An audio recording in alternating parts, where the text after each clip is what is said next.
नमस्कार दोस्तों, आपका स्वागत है आपके अपने YouTube channel GK by Sandeep Khan sir पे। मैं आपका दोस्त एक और बेहतरीन क्लास लेके आपके सामने हूँ। जो सीरीज़ हमने स्टार्ट करके प्रीवियस ईयर क्वेश्चन की, उसी सीरीज़ के अकॉर्डिंग आज का नया क्वेश्चन पेपर रहेगा और हम उन क्वेश्चन पे जो क्वेश्चन है उनके ऊपर डिस्कस करेंगे। तो आज का पहला क्वेश्चन कौन सा है? हरियाणा के सिरसा जिले में स्थित ओट्टू बैराज खालिस्तान नदी पर बनाया गया है।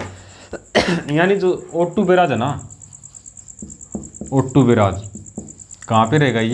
ये सिरसा जिले के अंदर है भाई, सिरसा जिले में है। और क्वेश्चन क्या पूछा गया है भाई, जो ओट्टू बैराज है ना, सिरसा जिले में किस नदी के ऊपर बनाया गया है? तो सिरसा जिले में किसी नदी पे है? याद करो, सिरसा जिले के अंदर कौन सी नदी आती है? तो सिरसा जिले के अंदर आती है एक ही नदी। वो कौन सी रहेगी? वो है घग्गर नदी।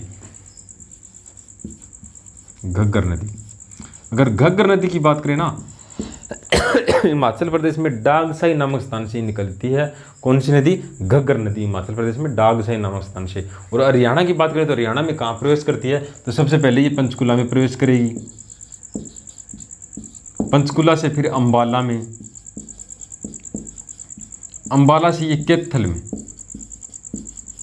ठीक है, कैथल से ये आएगी फतेहाबाद में, और फतेहाबाद से फिर कहाँ आएगी? सिरसा के अंदर आएगी। आपसे क्वेश्चन ये पूछ लिया जाएगा भाई, जो घग्गर नदी है ना, ये कौन से जिले में प्रवेश नहीं करती? अगर पंजाब के साथ मैंने आपको बताया कितने जिले सीमा बनाते हैं, 7 जिले। तो कितने आगे? पंचकुला, अंबाला, कैथल, फतेहाबाद और सिरसा। तो कौन से रहेंगे? जींद और कुरुक्षेत्र। यानी इन 2 जिलों के अंदर कौन सी नदी नहीं बहती? तो घग्गर नदी नहीं बहती। 5 जिलों के अंदर बहती है, ठीक है। और सिरसा में ओट्टू नामक स्थान से, ओट्टू बैराज से, इस स्थान का नाम भी है ओट्टू, ठीक है। यहाँ से कहाँ चली जाती है? राजस्थान में टिब्बी तहसील में, राजस्थान में हनुमानगढ़ जिले के टिब्बी तहसील में प्रवेश कर जाती है, ठीक है। कौन सी नदी? घग्गर नदी। और पाकिस्तान में घग्गर नदी को क्या कहते हैं? हकरा नदी। पूछा गया था क्वेश्चन, हकरा नदी, ठीक है। और जो घग्गर नदी है ना, एक मौसमी नदी है, मौसमी नदी है, ठीक है। आपसे क्वेश्चन और ही पूछा जा सकता है भाई, घग्गर नदी के ऊपर कौन कौन से बांध है? तो सबसे पहले आपको याद करना पड़ेगा कौशल्या बांध।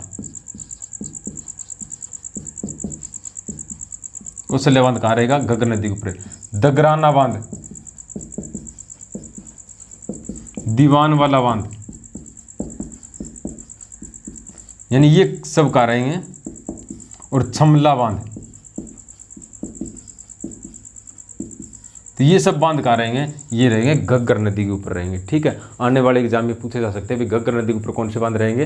तो कौन से रहेंगे? सबसे पहले कौशल्या बांध, फिर दगराना बांध, दीवान वाला बांध, छमला बांध, और कौन सा रहेगा? ओट्टू बांध। कहाँ रहेगा? सिरसा के अंदर। ये क्वेश्चन तो पूछा जा चुका है। किस नदी पे? घग्गर नदी पे, एक मौसमी नदी है। और हरियाणा में सबसे पहले कहाँ प्रवेश करती है? पंचकुला, कालका में, फिर अंबाला में, फिर कैथल में, फिर फतेहाबाद और सिरसा। सिरसा में ओट्टू नामक स्थान से, विराज से कहाँ प्रवेश कर जाती है? राजस्थान के टिब्बी तहसील में प्रवेश कर जाती है। और पाकिस्तान में इस नदी को क्या बोला जाता है? घग्गर नदी को क्या बोला जाता है? हकरा नदी बोला जाता है। मौसमी नदी है कभी, ठीक है। अगर क्वेश्चन पूछ ले किस जिले में नहीं बहती, तो जींद और कुरुक्षेत्र जिले में नहीं बहती। एक क्वेश्चन ये पूछा जाता है भी, घग्गर नदी के आसपास, जो सिरसा जिले में घग्गर नदी के आसपास क्षेत्र में कौन सी मिट्टी पाई जाती है, या कौन सा क्षेत्र पाया जाता है? तो अलकाई दलदल पाई जाती है। अलकाई दलदल कहाँ पाई जाती है? क्वेश्चन पूछा गया तो सिरसा जिले के अंदर, सिरसा जिले में पाया जाता है। ये क्वेश्चन घग्गर नदी से बनेंगे, ठीक है। अगले ऑप्शन और कौन से रहेंगे? जैसे ऑप्शन है इसमें कौन सा है? चोटांग, ठीक है। चोटांग की बात करें ना, तो चोटांग कहाँ रहेगा? चोटांग के अंदर प्राचीन सभ्यता थी हरियाणा की। जैसे सिंधु घाटी सभ्यता होती है ना, ऐसे प्राचीन सभ्यता थी। कौन सी सभ्यता थी? तो वो शीशवाल सभ्यता थी, चोटांग नदी के किनारे। चोटांग नदी के किनारे कौन सी सभ्यता थी? शीशवाल सभ्यता। और किस जिले के अंदर है ये? हिसार जिले के अंदर है। यानी चोटांग नदी के किनारे कौन सी सभ्यता थी? शीशवाल सभ्यता थी। और किस जिले में? ये हिसार जिले में। मैं आपको बता दूं, साहिबी नदी को क्या माना है? एक बार HSC ने दृष्टवती नदी माना भी, दृष्टवती नदी। सर जी साहिबी को माना है, लेकिन एक एग्जाम के अंदर चोटांग नदी को भी दृष्टवती नदी माना है। यानी एचएससी ने बच्चों को अलग अलग एग्जाम के अंदर एक बार साइवी नदी को क्या माना है, दृष्टवती नदी, और एक बार छुटांग नदी को क्या माना है, दृष्टवती नदी माना है। अगला ऑप्शन कौन सा रहेगा, अगला ऑप्शन देखो इसमें साइवी नदी। साइवी नदी मैंने पिछले एग्जाम से पिछले में बताया था भाई, साइवी नदी है ना, साइवी नदी के ऊपर कौन सा बांध रहेगा, मसानी बांध। मसानी बांध किस जिले के अंदर है सर जी, तो ये रेवाड़ी के अंदर है भाई। यानी ये क्वेश्चन साइवी नदी से पूछा जाएगा भाई, साइवी नदी के ऊपर कौन सा बांध है, तो मसानी बांध रहेगा, और कहाँ रहेगा ये, रेवाड़ी के अंदर। और कौन सा, यमुना नदी ऑप्शन के अंदर है, अथनी कुंड बैराज, ताजेवाला बांध, यमुनानगर जिले में, यमुनानगर जिले में रहेगा कौन सा, ताजेवाला बांध रहेगा। यमुना नदी हरियाणा के अंदर कहाँ से प्रवेश करती है, यमुनानगर के अंदर कलेसर नामक स्थान से। ताजेवाला बांध या अथनी कुंड बैराज से ये हरियाणा के अंदर प्रवेश करती है। यमुनानगर से किस जिले में आएगी, करनाल में, और करनाल से बात करें तो पानीपत में, पानीपत से सोनीपत में, फिर दिल्ली क्रॉस करने के बाद फरीदाबाद, और फरीदाबाद में पलवल के हसनपुर नामक स्थान से कहाँ चली जाती है, अलीगढ़ उत्तर प्रदेश में चली जाती है, और हरियाणा के साथ 320 किलोमीटर की सीमा साझा करती है। कौन सी नदी है, वो यमुना नदी रहेगी। ठीक है, यानी ये चारों ऑप्शन थे। और अगला क्वेश्चन कौन सा है, हरियाणा में वन्य जीव अभ्यारण्यों की कुल संख्या कितनी है, हरियाणा में वन्य जीव अभ्यारण्य कितने हैं, तो हरियाणा में वन्य जीव अभ्यारण्य कितने हैं,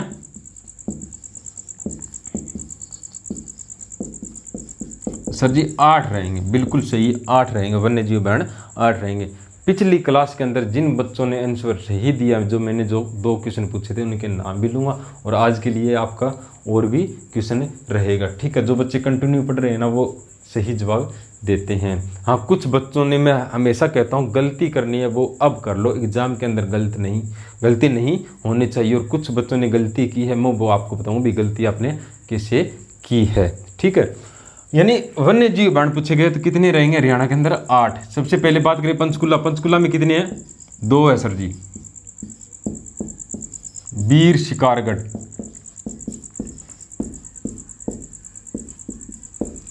शिकारगढ़। ठीक है, दूसरा कौन रहेगा, खोल ही रेतान, खोल ही रेतान। झज्जर के अंदर कितने हैं सर जी, झज्जर के अंदर 2 है जी, भिंडावास वन्य जीव अभ्यारण्य और खप्परवास वन्य जीव अभ्यारण्य कहाँ रहेंगे, तो ये रहेंगे झज्जर के अंदर। बात करें कुरुक्षेत्र की, छिलछिला वन्य जीव अभ्यारण्य, छिलछिला वन्य जीव अभ्यारण्य। रेवाड़ी के अंदर कौन सा रहेगा, नार वन्य जीव अभ्यारण्य, नार वन्य जीव अभ्यारण्य का रहेगा, तो रेवाड़ी के अंदर रहेगा। ठीक है, कौन सा, नार वन्य जीव अभ्यारण्य। कितने हो गए, 2 2 4 5 और 6। फिर सिरसा की बात करें ना, सिरसा में अबूब शेर, अबूब शेर वन्य जीव अभ्यारण्य कहाँ रहेंगे, सिरसा में। फिर यमुनानगर के अंदर, यमुनानगर में कौन सा रहेगा, कलेसर, कलेसर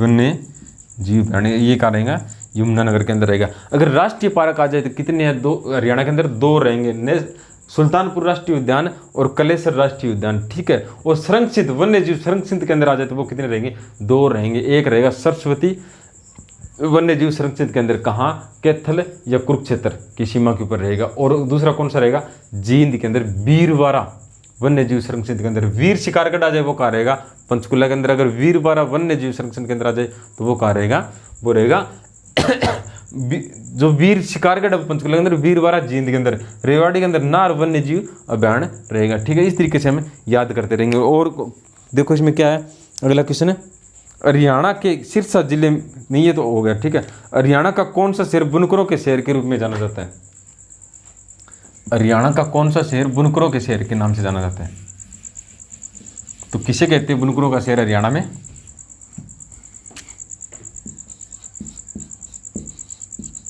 बुनकरों का शहर किसे कहते हैं, तो पानीपत को कहते हैं भी। क्या कहते हैं, बुनकरों का शहर। पेट्रो हब आ जाए तो किसे कहते हैं, पेट्रो हब पानीपत को। पानप्रस्थ आ जाए तो पानप्रस्थ भी किसे कहते हैं, पानीपत को कहते हैं। ठीक है, आने वाले एग्जाम में ऐसे क्वेश्चन पूछे जा सकते हैं। तेल शोधक कारखाना कहाँ रहेगा, वो भी पानीपत के अंदर रहेगा। पचरंगा अचार पूछा जाता है लगभग सभी एग्जाम में, तो वो किस जिले का है, पचरंगा अचार किस जिले का मशहूर है, तो पानीपत का रहेगा। ठीक है, सलारगंज गेट वो कहाँ रहेगा, पानीपत के अंदर। आली की दरगाह जाए वो कहाँ रहेगी, पानीपत के अंदर। ठीक है इस तरीके से। हाँ, इब्राहिम सूरी का मकबरा भी कहाँ है, इब्राहिम सूरी का मकबरा तो नारनौल के अंदर है, लेकिन इब्राहिम लोधी का मकबरा जो है वो कहाँ रहेगा, पानीपत के अंदर रहेगा। और ऑप्शन इसमें कौन सा है, हिसार, सोनीपत और यमुनानगर। हिसार, सोनीपत और यमुनानगर। ठीक है, हिसार को प्राचीन समय में क्या कहा जाता था, हिसार ए फिरोजा। हिसार ए फिरोजा। इस्पात नगरी किसे कहते हैं, हिसार को कहते हैं। ठीक है, 1354 में हिसार को किसने बसाया था, फिरोज शाह तुगलक ने बसाया था। अगर हिसार में और क्या रहेगा, गुजरी महल रहेगा। ठीक है, 4 कुतुब का मकबरा। और गुजरी महल के अंदर एक स्तंभ है भाई, स्तंभ में क्या है, 8 लेख मिली है इसके ऊपर। ठीक है, जो 8 दिशाओं से आने वाले जो भागवत थे उनकी सूचना कौन देता है, गुजरी महल के अंदर जो स्तंभ मिले ना उसके ऊपर ये लिखा हुआ है। ठीक है, अगर सोनीपत की बात करें तो सोनप्रस्थ किसे कहते हैं, सोनीपत को कहते हैं। गोल्डन सिटी, गोल्डन सिटी किसे कहते हैं, सोनीपत को कहते हैं। Education hub, education city, education hub तो रोहतक को कहते हैं। साइकिल सिटी किसे कहते हैं, सोनीपत को कहते हैं। ठीक है, यमुनानगर क्या जाए तो क्या कहते हैं, पेपर सिटी या कागज नगरी किसे कहते हैं, यमुनानगर को कहते हैं। ठीक है, यमुना नदी के आसपास होने के कारण इसका नाम भी यमुनानगर पड़ा था। ठीक है, यानी इस तरीके से क्वेश्चन के आंसर बनाएंगे तो आने वाले एग्जाम में सक्सेस होंगे। और बहुत जल्द एग्जाम होने वाले हैं। जो बच्चा लगातार प्रैक्टिस कर रहा था ना, पढ़ रहा था, उसका सिलेक्शन श्योरली है।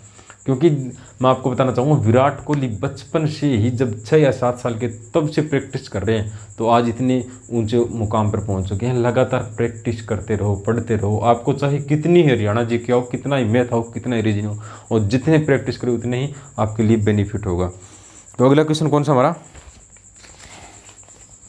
भारतीय संविधान के अनुसार भारत में खालिस्तान राज्य का प्रमुख होता है। तो भारतीय संविधान में राज्य का प्रमुख कौन होता है, तो राज्यपाल होता है। अभी राज्य का प्रमुख कौन होता है, राज्यपाल।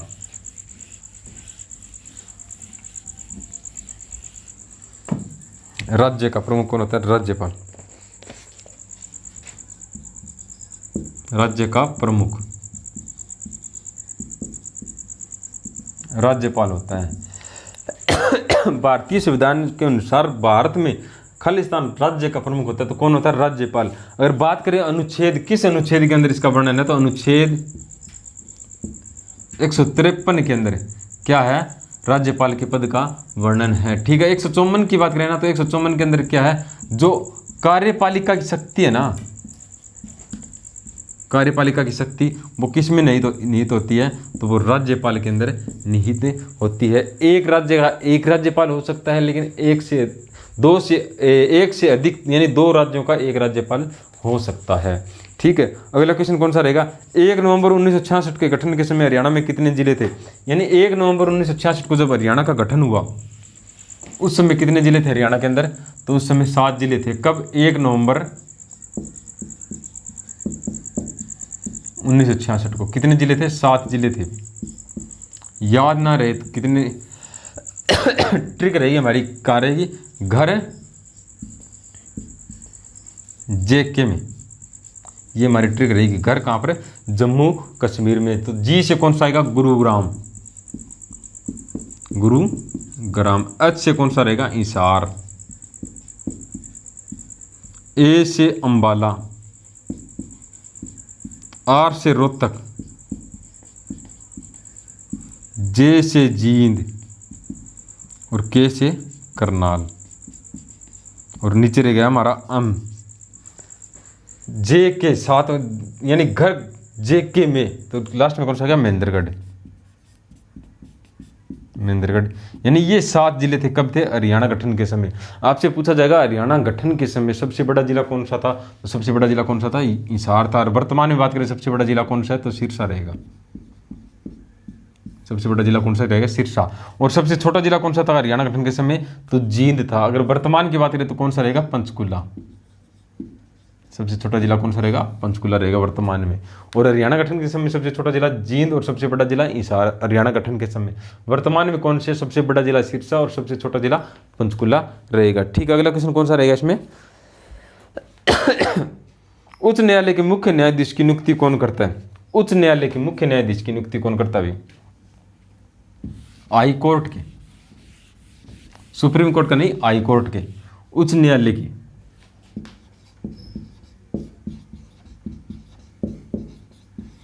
उच्च न्यायालय के मुख्य न्यायाधीश की नियुक्ति कौन करता है, तो कौन करता है, राष्ट्रपति करता है। कौन करता है, राष्ट्रपति करता है। उच्च न्यायालय का वर्णन आ जाए ना, तो संविधान के किस अनुच्छेद में उच्च न्यायालय का वर्णन,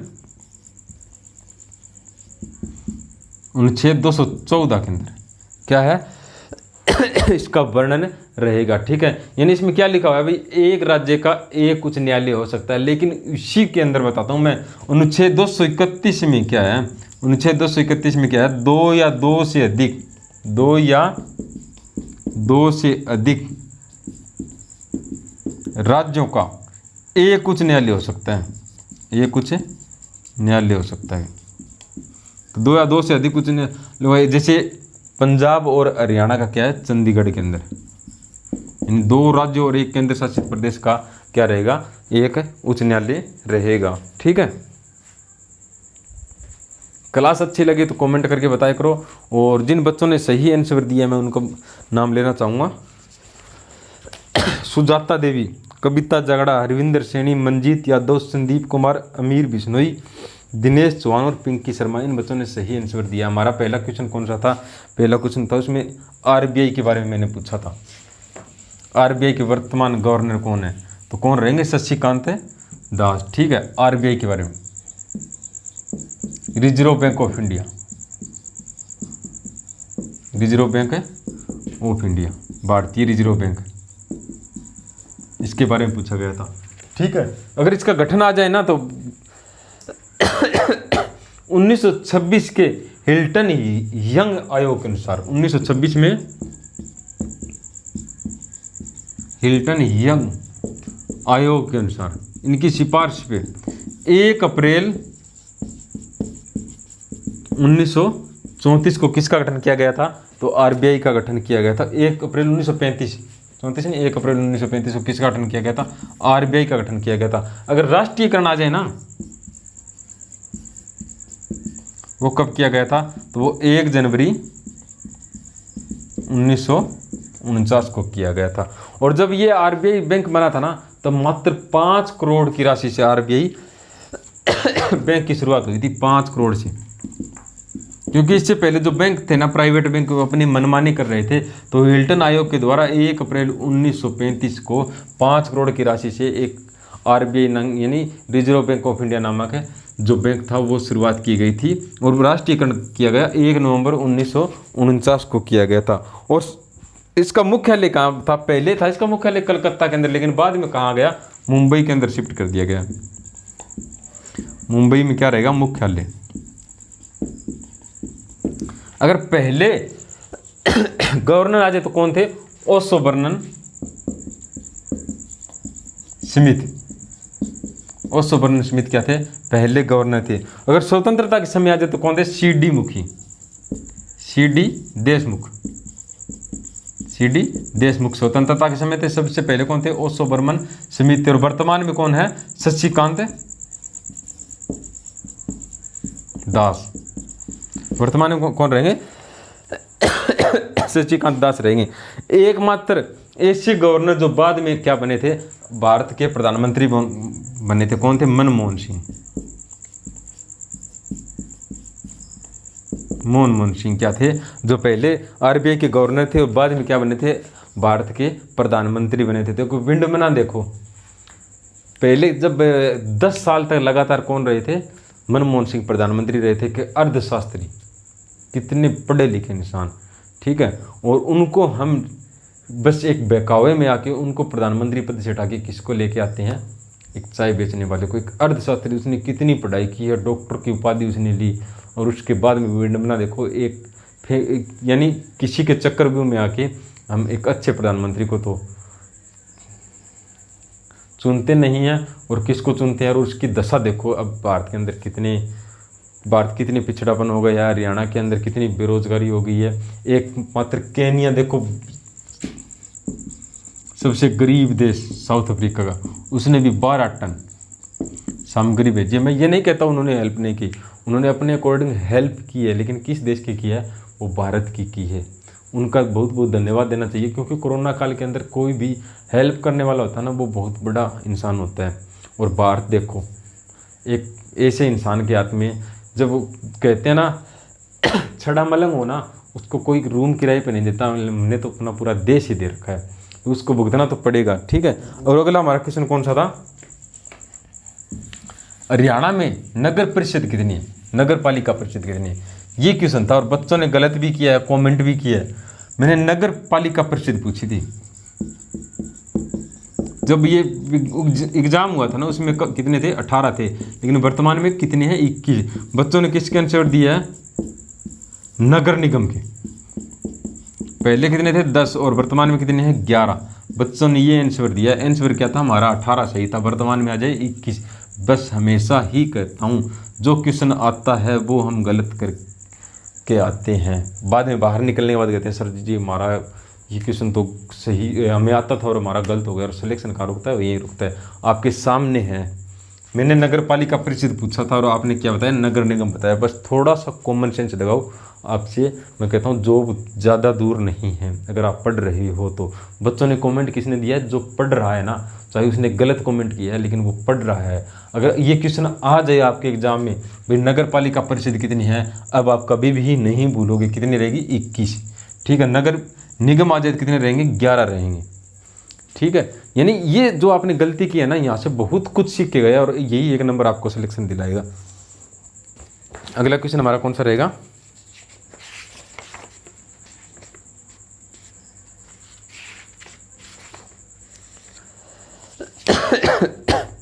हरियाणा के मुख्यमंत्रियों में से एक चौधरी देवीलाल पहले एक क्या थे, स्वतंत्रता सेनानी थे भाई।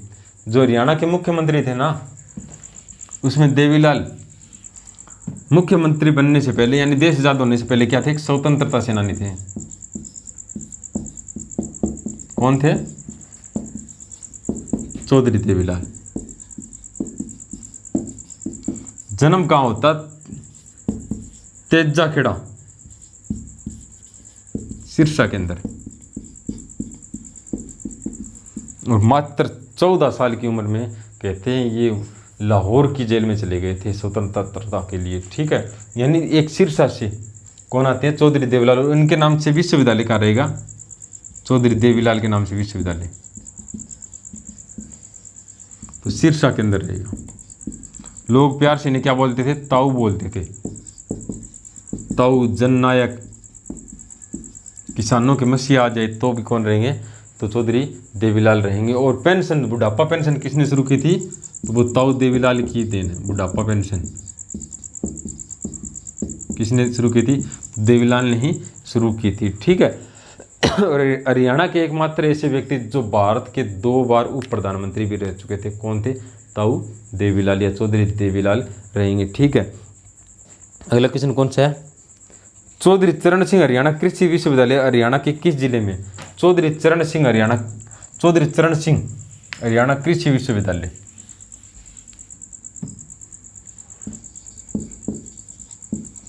चौधरी चरण सिंह हरियाणा कृषि विश्वविद्यालय कहाँ रहेगा, ये हिसार के अंदर रहेगा भाई। और कब बनाया गया था, तो 1970 के अंदर बनाया गया था। चौधरी चरण सिंह हरियाणा कृषि विश्वविद्यालय कहाँ रहेगा, तो हिसार के अंदर रहेगा। कब बनाया गया था? 1970 के अंदर। आपसे यही क्वेश्चन पूछता हूँ मैं, भाई हरियाणा के अंदर प्रथम विश्वविद्यालय कौन सा है? आप कमेंट करके जरूर बताना। हाँ, इतना बताता हूँ, KUK यानी कुरुक्षेत्र विश्वविद्यालय नहीं था। यानी HSC ने पूछा है हरियाणा के अंदर सबसे पहला विश्वविद्यालय कौन सा था? आप कमेंट कर देना, अगले में जो अगली क्लास होगी इसमें आपको मैं बता दूँ, ठीक है। और ऑप्शन इसमें कौन सा है? कुरुक्षेत्र विश्वविद्यालय।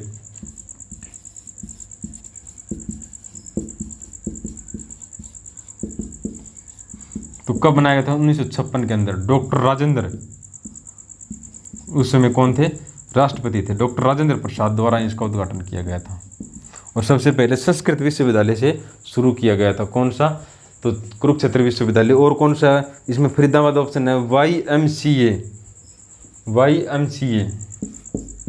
YMCA प्रौद्योगिकी एंड साइंस एंड टेक्नोलॉजी विश्वविद्यालय। ये भी कहाँ रहेगा? ये यमुनानगर के अंदर रहेगा। अभी यमुनानगर के अंदर रहेगा, ठीक है।